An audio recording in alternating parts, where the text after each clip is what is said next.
পঞ্চগড়ে অবৈধ ট্রাক্টর দিয়ে বালু বহন করায় পাকা সড়কের বেহাল অবস্থা। দুর্ভোগ পোহাতে হচ্ছে এলাকাবাসী সহ পথচারীদের। এতে দূষিত হচ্ছে পরিবেশ। শিশু থেকে শুরু করে সব বয়সের মানুষকে পড়তে হচ্ছে স্বাস্থ্য ঝুঁকিতে।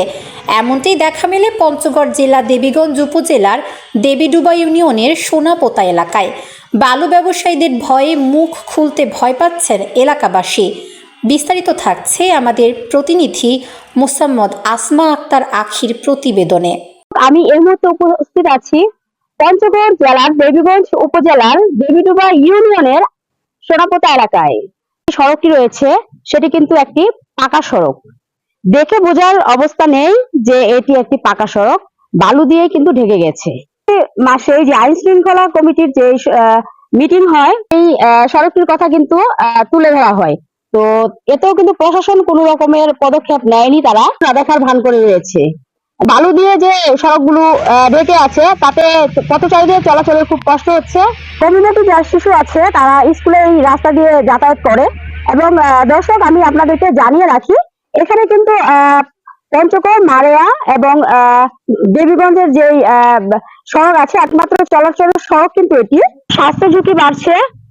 কমিউনিটি যে শিশু আছে, শিশু কিশোর থেকে সব বয়সের যে মানুষ আছে, তাদের কিন্তু স্বাস্থ্য ঝুঁকিও বাড়ছে। এতে পরিবেশ দূষিত হচ্ছে। তো দর্শক, অবৈধ যে ট্রাক্টর দিয়ে বালু বহন করছে, আমার পিছনে আপনারা দেখতেই পাচ্ছেন, বালু ব্যবসায়ীদের প্রভাবে তারা আসলে আতঙ্কে রয়েছে। এখানে এতে পরিবেশ খেটে খাওয়া মানুষ যারা আছে তারা আসলে প্রতিনিয়তই বিভিন্ন বায়ু দূষণে কিন্তু অসুস্থ হয়ে পড়ছে। এতে স্বাস্থ্যের ঝুঁকি রয়েছে। বিভিন্ন শিশু থেকে সব বয়সের মানুষ স্বাস্থ্যের ঝুঁকিতে রয়েছে এই অবৈধ ট্রাক্টর দিয়ে বালু বহনের কারণে। বালু 4 ইঞ্চি নিচে দেখেন আপনি এখন রোড এখন পাবেন। এখন রোড আছে এই মহেন্দ্র সোলার কারণে এই রোডটা এই অবস্থা। এই পয়েন্ট থেকে এই বালুটা বলবে অনেক অনেক দুর্ঘটনা ঘটে, যাইতে পারে না এমন অবস্থা। প্রতি সপ্তাহে একটা মোটর সাইকেল এই হয়তো খালে পরে আর নাহলে বালুতে পড়ে থাকে। আবার সেদিন ওইখানে একটা মোটর সাইকেল আমি নিজে উঠাই দিলাম, একটা লোক মহিলা সহ পড়ে গেছে, আমি নিজে উঠাই দিলাম।